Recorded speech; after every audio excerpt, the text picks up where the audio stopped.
Thank you very much, Rupert, for your kind words. And I would also like to thank you for the invitation to speak at this prestigious conference. I'm very excited to be here. It's great to see also quite a few of you who I have actually met in your own countries, and some of you at their own institutions or schools. This talk is about developing what's called executive brain functions in ELT. And I don't know how familiar you are with the term executive functions. Well, I can happily confess that when I first heard about it, it was actually only a year ago. At that time, I was invited by Cambridge to go on a tour of talks in Chile. And we had agreed on the topics for my sessions. And I was in the process of preparing my talks and workshops. And I had basically finished preparing for them. It was about a week, I think, before the trip started, when suddenly I got a pretty unexpected email from the office in Santiago, where they asked me to change one of my talks. And the request was, instead of giving a talk on critical thinking skills in children and teenagers, would I talk about executive functions? And to be honest, my first reaction when I was reading this was like, executive what? So I hadn't actually come across the term executive functions. I've made up for this in the meantime. I've developed a real interest in this area, not only to find out more about executive functions, but also I've tried to develop, and this is an ongoing project, ideas and activities that we can use to support children and adolescents, teenagers, in the development of these executive functions that I believe are actually quite paramount in helping them to learn successfully. My motivation to explore executive functions has also been inspired by the fact that I've been teaching a group of primary children, a primary class in Austria, my home country, for 2 years now, for very personal reasons. I live in the middle of nowhere in the Austrian countryside, in a village that is not much bigger than 400 people. And my grandson, when he started to attend the local primary school, was in serious danger of not learning any English at all, basically because there was a lack of a trained teacher, okay? So I got in touch with the relevant people at the Ministry of Education, and I offered them that I would teach this class English for free if in exchange I could do a bit of applied research, classroom research with them. And that's what I've been doing now for 2 years almost. It's been quite a fascinating experience. Of course, my number one objective has been to get them to, because this is a completely monolingual German background classroom, to get them to use English as a real means of communication as soon as possible, to get them to take risks and to negotiate meaning and take ownership over the language. But I've also noticed over this period of 2 years how different children have become. When you go back, when you look at children, like 10 years ago, children these days are very, very different. And one of the things I noticed, of course, also was the sometimes lack of attention. Well, you know all about it.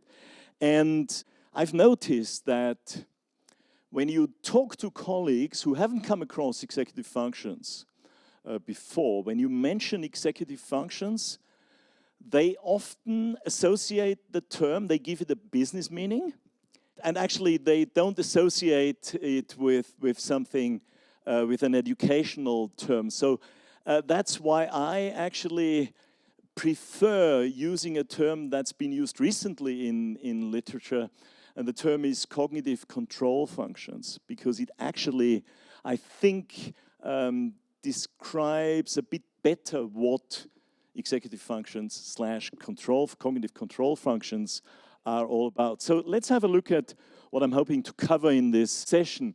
We're going to be looking at what executive functions or cognitive control functions are all about. We'll be looking at the role of executive functions or cognitive control functions in language learning. As I've said, both terms refer to the same higher order cognitive skill set. So I'll be using one or the other rather than mentioning both at all the time. This is a very practical session, so I'm hoping we'll have a bit of fun and you don't mind that we'll be using a few very practical, some of them actually very simple activities here, both for children and also for teenagers. Let's have a look at what these executive brain functions are all about. This is a quotation from the recently published third edition of a book called Executive Skills in Children and Adolescents by Peck Dawson and Richard Guare. I hope you don't mind if I quickly read it out. It's actually a bit of a mouthful, but I think it's actually worth quoting. Human beings have a built-in capacity to meet challenges and accomplish goals through the use of high-level cognitive functions called executive skills. These are the skills that help us to decide what activities or tasks we will pay attention to and which ones we'll choose to do. Executive skills allow us to organize our behavior over time and override immediate demands in favor of longer-term goals. Through the use of these skills, we can plan and organize activities, sustain attention, and persist to complete a task. Executive skills enable us to manage our emotions and monitor our thoughts in order to work more efficiently and effectively. Simply stated, these skills help us to regulate our behavior. And they continue and say, as we noted above, executive skills are built in. But while they're built in, executive skills obviously are not developed at birth or for some time after that. We see their beginnings in the infant and toddler and even more of them in the 5-year-old. But even in the 15-year-old, we sometimes marvel at the lack of planning, time management, or especially inhibition. So these skills, which are at the heart of self-regulation or self-control, begin to develop in early infancy and continue to develop well into adolescence and early adulthood.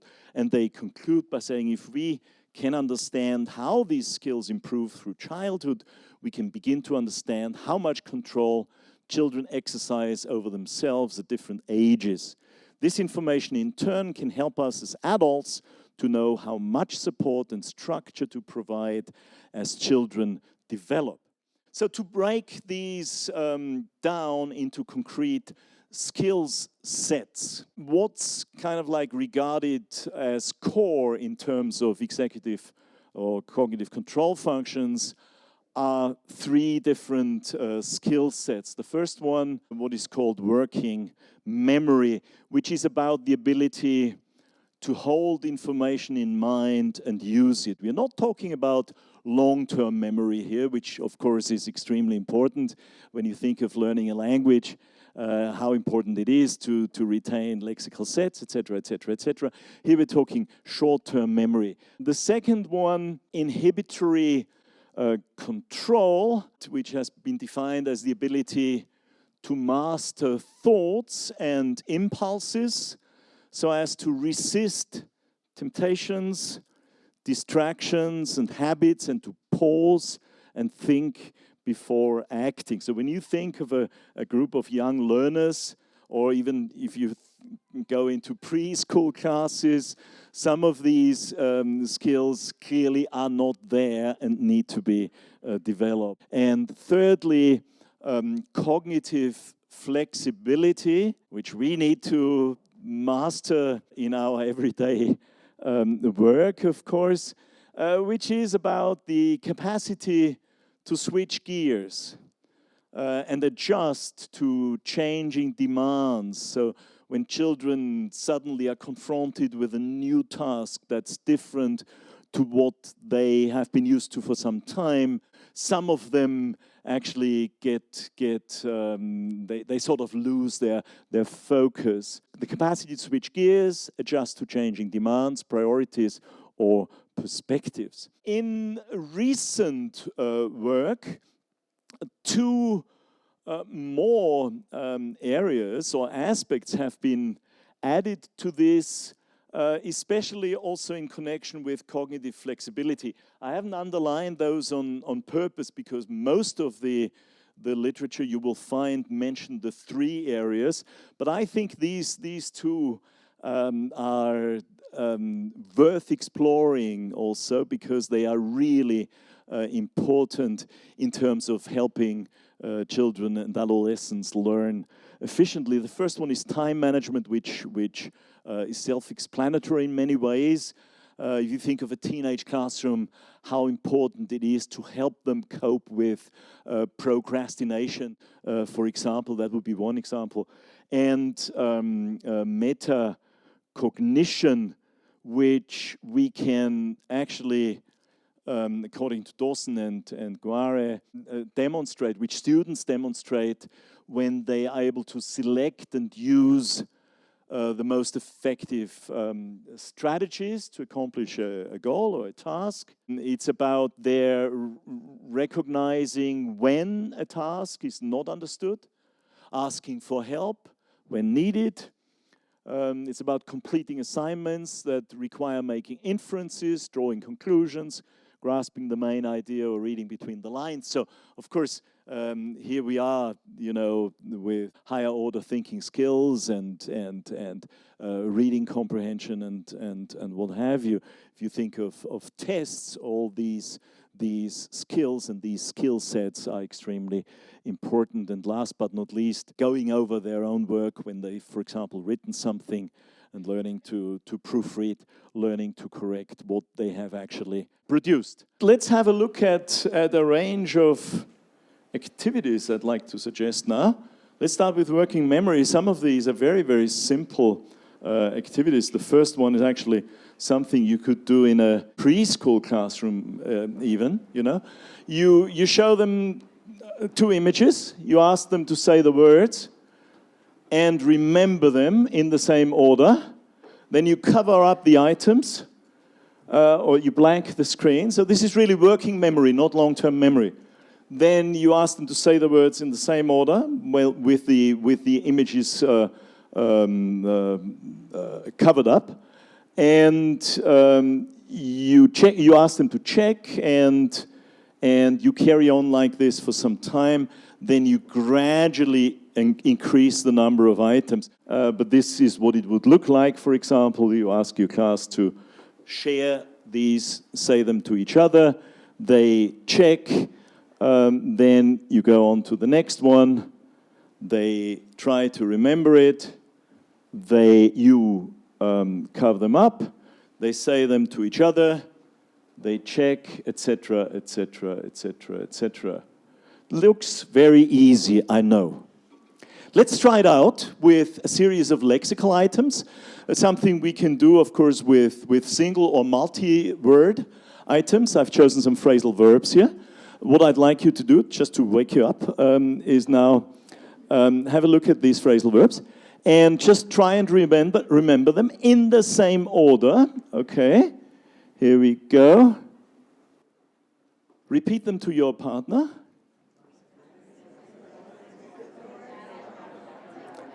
Check.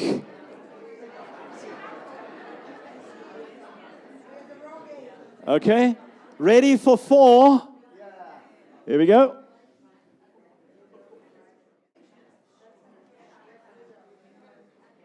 Say them to each other.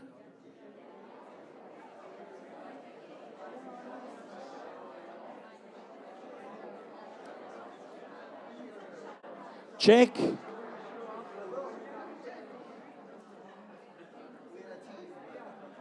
Did you get them right? Almost. Do you want to go one more up? Sorry? Yes, teenagers, yes, yes. Not for your primary class. You ready for the next one? Yes. Let's go up to 5.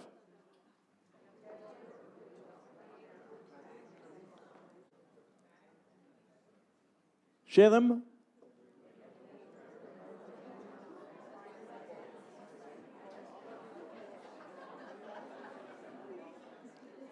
Check. Right? No? Well, actually, it's quite challenging, isn't it? Because this is difficult because it's multi-word items, of course. But most people actually go up to 4 quite comfortably still. 5 is a real challenge, and 6 becomes very challenging. So, of course, no problem for you, but let's not go there now. That's another one, the N-back task, quite challenging. It's for teenagers. I've done this also in my primary class. They love it. But as you will see, I'll show you what I do with the primary kids. So you present a sequence of items, one at a time. Students watch and they indicate, for example, by clapping their hands or knocking on their desks, whether the item they are shown is the same item they were shown 1 or 2 or 3 items ago, right? You get a very good quality of attention in your class. Try it out, okay? Here we go. So let's just do, as a warm-up, let's do N-1. So you clap your hands when the word I show is identical with the word I showed previously. Easy, right? Here we go. You ready?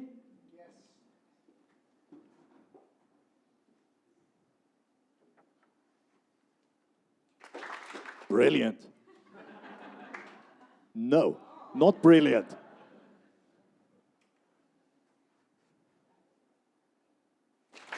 Yes. No. Okay. You're getting the idea? 2 back. You ready?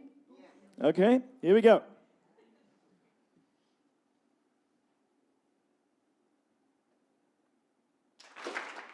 Fantastic.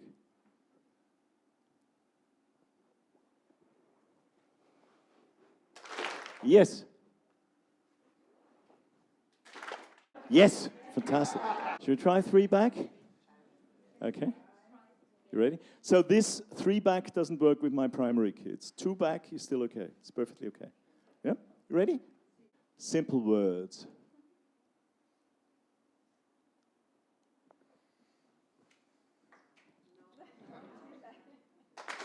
There you go. Here we go. We start again. Okay? You ready?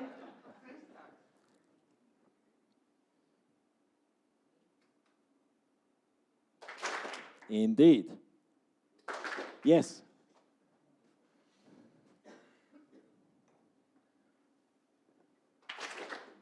Wow. Yes.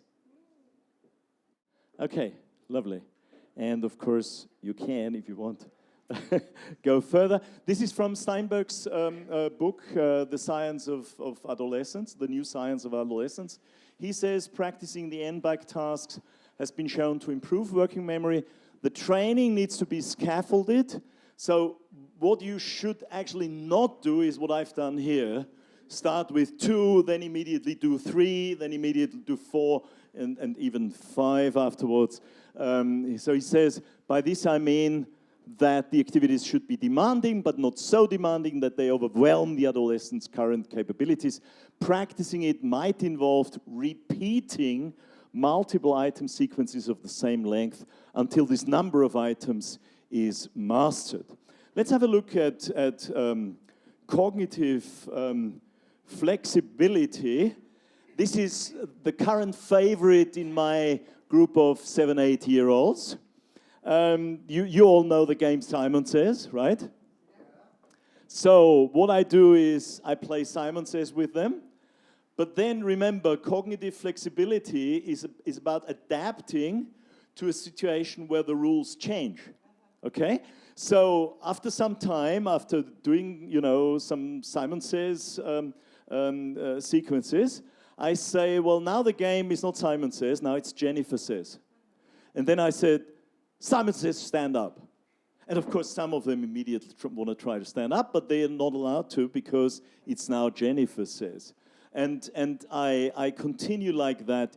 You get an excellent quality of listening, an excellent quality of attention with this simple game. Of course, the key thing is, and that's what I also talk about with them in meta discussion phases, that they do not just, watch others and do what others do, but they actually listen themselves and focus on their own performance here. This is another one that I'd like to quickly do with you. I've just tried it out in a group of teenagers recently, and it was actually very popular. Can I ask you to stand up, please?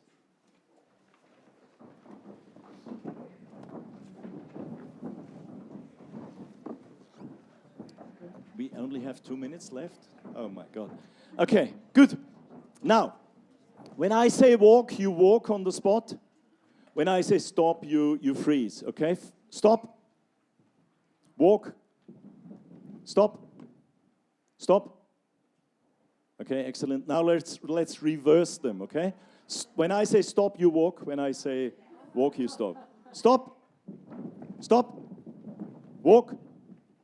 Okay. Next phase, when I say country, you call out your country. When I say clap, you clap your hands. Clap. Country. Stop. Walk. Country. Okay, now let's reverse the second two also, okay? So we reverse country and, yeah, okay. Stop. Stop. Walk. Country. Okay, etc., etc., etc. You add another do, another two, and do the same thing with 2 more instructions. Learning to be mindful, we are not doing any of these activities, but this is basically about, many young people are distracted by external visual input, okay? From fast-moving screens to the movement in the classroom, etc., etc., etc. So it's about switching off the visual channel. It's about going inside, learning to be mindful. It's about closing one's eyes, and we have a number of ideas here. Just sit still for what they believe is 1 minute. For example, that's a good break every now and then in a classroom. Ask them to open their eyes and to give you a signal when they think the minute is over. It's about asking students to close their eyes, listen to sounds they can hear from inside the room, from outside, whether there's traffic noise or what have you. Ask them to focus on their own breathing without slowing it down. Just observe as their breath comes and goes. But it's also about creative visualization activities. Close your eyes and imagine, okay? Each of these activities, of course, have a value. It's obvious because it's about listening comprehension, but at the same time, it's also about creativity. It's about inspiring their imagination. You can get them to write text afterwards. You can get them to talk about their imaginations, okay? When it comes to metacognition, these are often connected to cognitive flexibility, and they integrate, I think, a number of higher order thinking skills. One very simple example is from my primary class, actually. I told you that it's a monolingual language background classroom. And of course, as you can imagine, because all these kids speak German as their own language, especially when they are excited, they frequently fall back into their mother tongue. So it's one of the biggest challenges for me. So one day, about 2 months ago or so, what I did was I took out my mobile phone and I went into the stopwatch and I started the stopwatch and I said, let's try and speak English for as long as you can. And the attempt was over after 1 minute and 12 seconds. because somebody, of course, fell back into their mother tongue. But the fascinating thing was I noticed how sorry that one child was and how everybody regretted the fact that they couldn't carry on for longer. I reset the stopwatch. I wrote 1 minute and 12 seconds on the board, and there was the second attempt. And actually, at the end of this first class, we had a new record, which was something like 8 minutes and 42 seconds. It's fascinating how this has evolved over these 2 months now, because whenever I start a lesson, they remind me that I need to take out the stopwatch. They are extremely eager to communicate in English only. They take risks. They use, when this is necessary, their hands and their feet. They negotiate meaning. And another thing, what I notice is that there's some scaffolding going on among themselves. So when somebody wants to say something, it happens quite frequently that another one gently nudges them and says, "But speak English, please." And this is really wonderful. And when I do a phase of meta discussion afterwards, and I ask them in their mother tongue, we do this at certain intervals, I ask them to reflect on their experiences in trying to speak English only.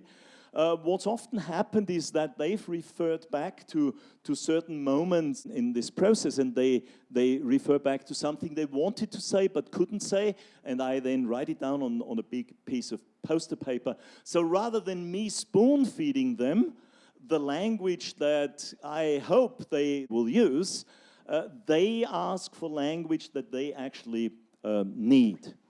I know I have to finish this up now. I wanted to mention one thing. I'm skipping this. This is for teenagers.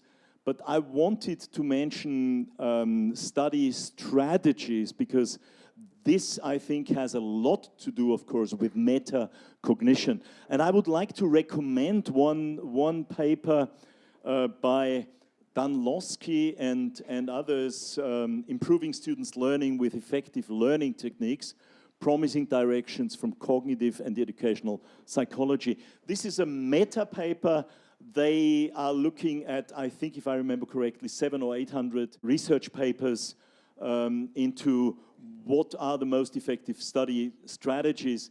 And I don't have the time to go into this now. It's fascinating, and I think this is something for the teenage classroom to discuss with students. So they look at 10 study strategies which they say get used by most young adult and adolescent students, and I've sort of selected the ones that seem to have more relevance for the ELT classroom, because not all of them are for the ELT classroom.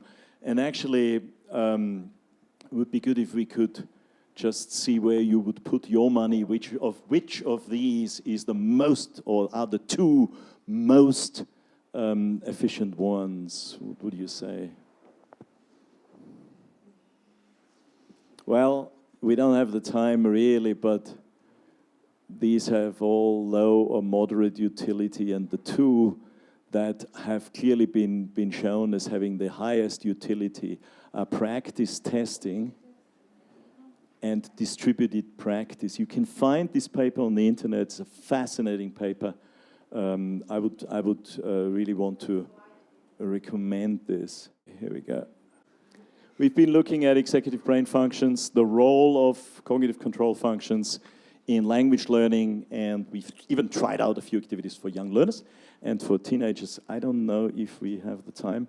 If not, I'll show the slide anyway, and if you have any questions, do come up to me during the breaks or over dinner. Okay, I'd like to thank you very much for taking part so actively. Thank you. Thank you.